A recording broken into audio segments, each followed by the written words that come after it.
Evening, folks. Father Clayton here. I Someone asked a question about Jesus and parables at church, and I thought, you know what, that's a great idea for a video. And I thought, you know, there are two points I would give in why Jesus speaks in parables to people. He doesn't always speak in parables to his disciples, his apostles. He speaks to them plainly. But regards to everyone else, he doesn't. And he doesn't for a reason. The parable is a short story with, some kind of underlying teaching theme in between the words. A double meaning, if you will. A story, or sometimes it's more than a story, it's a metaphor, and so it's not always literal. So I would say there are 2 points I would give. One is just the classic example of the power of story. Stories are very powerful. They are the epitome of art, writing, and literature. It's the one thing that carries over throughout humanity from Adam and Eve, even before or after, whatever. Since the dawn of time, the stories have carried on, and people have sat around fires and in buildings, and they have told stories. So simple stories are even more powerful. You can have long form, you can have novellas, you can have short stories, you can have poems, a song. There are many forms of storytelling. The second thing I would say is it's kind of, a universal way of teaching. So lessons can be learned through teaching, through story. Matter of fact, it's probably the ultimate form of it, because people remember a story and that stays in their heads. Not, history 940 in college where you're, talking about the densest, historical problems, macroeconomics in Europe during the 1800s. That will put everyone to sleep.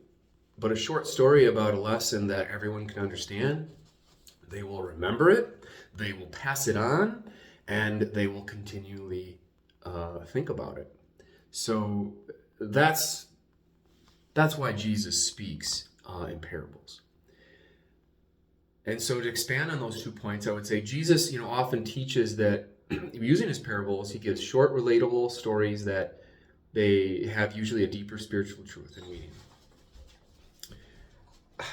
You guys gotta leave me alone. My dogs want me right now. Like, they want my attention. Right now, they're just want to play ball. We've been playing all day. And give me 5 minutes. Give me 5 minutes, please. Okay. Anyhow, the story of the Good Samaritan, that one emphasizes loving and helping others that, you might normally not. For example, enemies. Sit. Down. All the way down.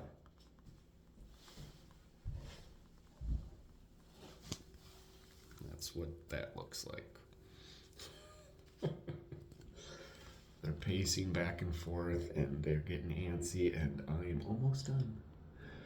Anyhow, yeah, Jesus, Good Samaritan, short stories, parables, whether strangers or messenger, there is always a good message in the Good Samaritan story. It carries over even if you're not Christian. It resonates because, when there's division and polarity in the world, those are very common themes. It encourages those to act in kindness no matter what. So there's no cultural or social boundaries when it comes to acts of kindness. And it encourages acts of kindness to the degree that the Good Samaritan gives. He doesn't just take care of this person, he gives extra. He takes off because he's got stuff to do, and he leaves the innkeeper with even more money just in case he needs it. and then he promises to pay him back when he returns. So that's the standard of Jesus's love, and he's teaching about, you know, what charity really looks like.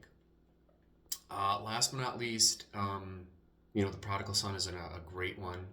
You know, it highlights, you know, forgiveness, unconditional love. You know, in a modern context, it looks different, but like it's a parable that can inspire people and mend broken relationships, especially between father and son, and show grace to those who, you know, made big mistakes. And yeah, so those are two examples. I hope you enjoy this video, and I gotta take my dogs out, otherwise they're gonna be on top of me. And 2 points why Jesus uses parables. God bless, and have a wonderful week.